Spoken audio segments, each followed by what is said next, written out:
It is a good day for crypto, or at least it started off that way. Things have pulled back just a tad bit here. There's been a lot of back and forth with news, and I'll be discussing that in today's video. And we're also going to be taking a look at the price charts, and there's some really interesting things going on there. But first, I want to go ahead and start with this. Ripple CEO Brad Garlinghouse says, I've never been an XRP maxi. Tribalism is bad for our industry. It's not going to be a one-chain world. I want other chains to succeed. I want Bitcoin to be successful. Well, guess what? Bitcoin is doing great today. And it's not just Bitcoin that's doing well. XRP is also doing really great. But you guys do see that there's a bit of a large wick happening. So a lot of run up and then some selling action. And it's not just people trying to take profits. It's also because of what people are seeing in the news.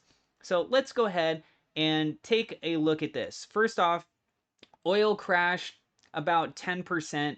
It hit a 2-week low of $92.70 per barrel. I believe at one point it was actually a little bit less than $90 after the United States-Iran peace talks continued to end the war. So it's looking more probable that we could have the end to the war coming sometime soon, but it's still an ongoing discussion. And the fact that it sounded like there's been progress made, the markets reacted to this. You can see oil prices, like I just mentioned, dropped down. Bitcoin's price really started to make a nice climb. At one point, hitting at about almost $83,000. So that's a really good push up. We're talking about a lot of money that's involved here. And look at the volume itself. Over the course of the day, which we still have plenty of time left, volume is still pretty low. We actually had quite a bit of volume yesterday, even more that took place back on May 4th. But right now, we are seeing a really nice run up, some pullback, and let's go ahead and cover some of these other elements here. So $344 million in crypto short positions have been liquidated just in the last 24 hours. A lot of people are really getting burned on this stuff. And look at this from Crypto Rover. The Bank of Japan keeps intervening in the USD JPY pairing market. People are very much on edge with what's going on with Japan's market and how that could ripple into affecting so many other things. And we're seeing levels that have not been touched since back in the 90s. So you definitely want to keep an eye out for this stuff. And up next, US oil prices are experiencing a sharp reversal, now up over 8% in just an hour as doubts grow over an Axios reported potential deal to end the Iran war. This comes as Iran has launched a new website called the Persian Gulf Strait Authority. So as you guys can see, there's a lot of this back and forth that's going on between Iran and what they're saying, what the United States is saying, what Donald Trump is saying. And the reality is that the Strait of Hormuz has been getting opened and closed numerous times. This is not the only time that we've seen this reopening take place, which reportedly it is open right now, but as I just mentioned right here, the Persian Gulf Strait Authority website. And what is likely trying to take place is that Iran is wanting to still have control over this area, but then make a little bit of moolah, make a little bit of that money for everyone that wants to go through it. And at the same time, the United States is really concerned about Iran and them having nuclear weapons. Also, things can definitely go deeper than that when we're talking about oil, which, guess what? That's what we're talking about here, right? Crude oil. Oil, oil, oil. It's very big, and it has a big impact on a lot of things. So right now, the more recent report, while I'm recording the video, Donald Trump says it is too soon, that's a quote, too soon to start preparations for the signing of a peace deal with Iran, per the New York Post. U.S. oil prices are now back above $95 a barrel on the news, and this was a little over an hour ago.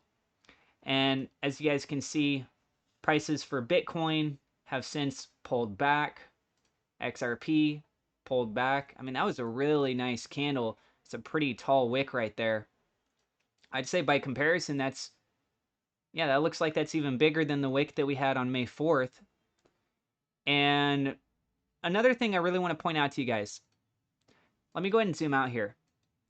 All these colors that you're seeing, this is a Fibonacci retracement. There's Fibonacci extensions, Fibonacci retracements. I really like using these for macro perspectives. And as you can see right here, we go back on May 1st, it had broken above and it started to make a nice rally.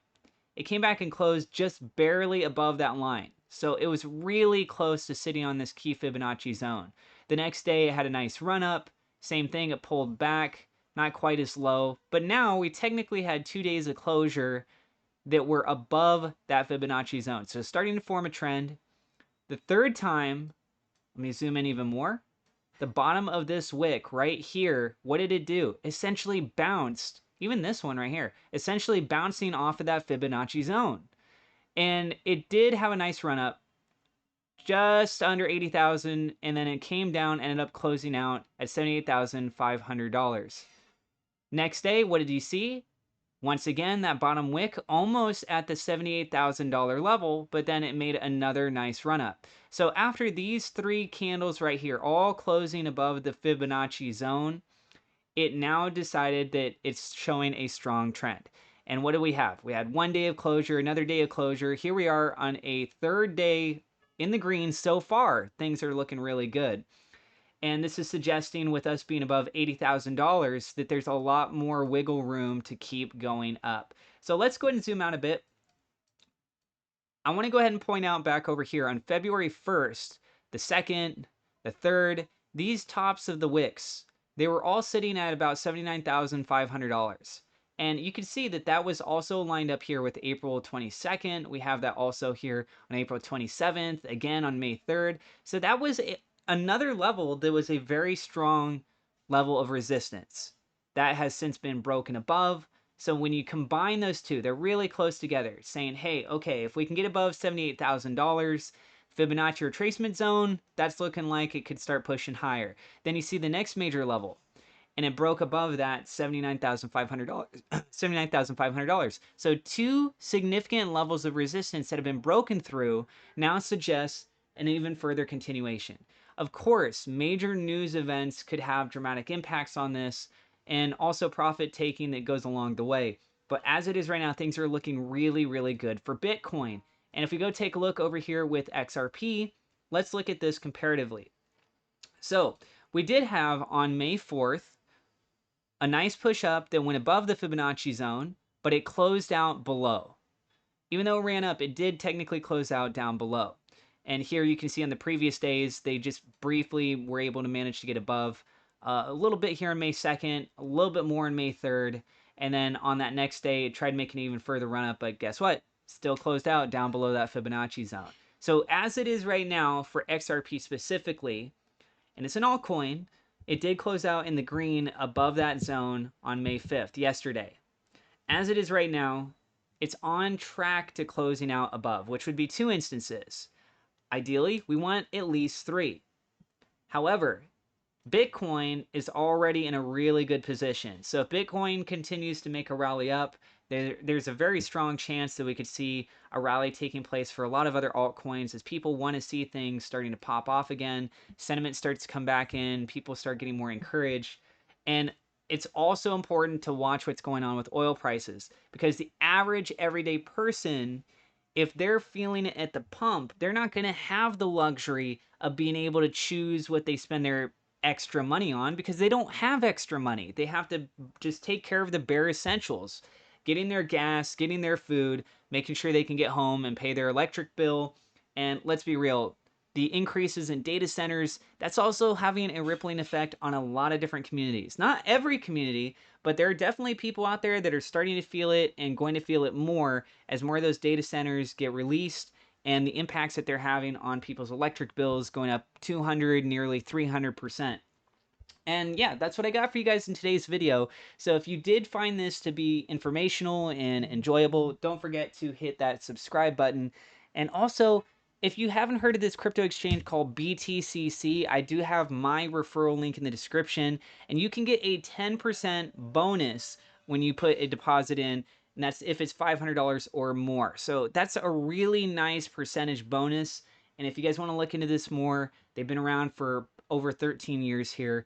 and you get a lot of access to things. So you can check out that link down in the description below. And that's what I got for you guys. I hope that you are safe. I appreciate you guys tuning in. God bless, and we'll see you in the next video. Peace.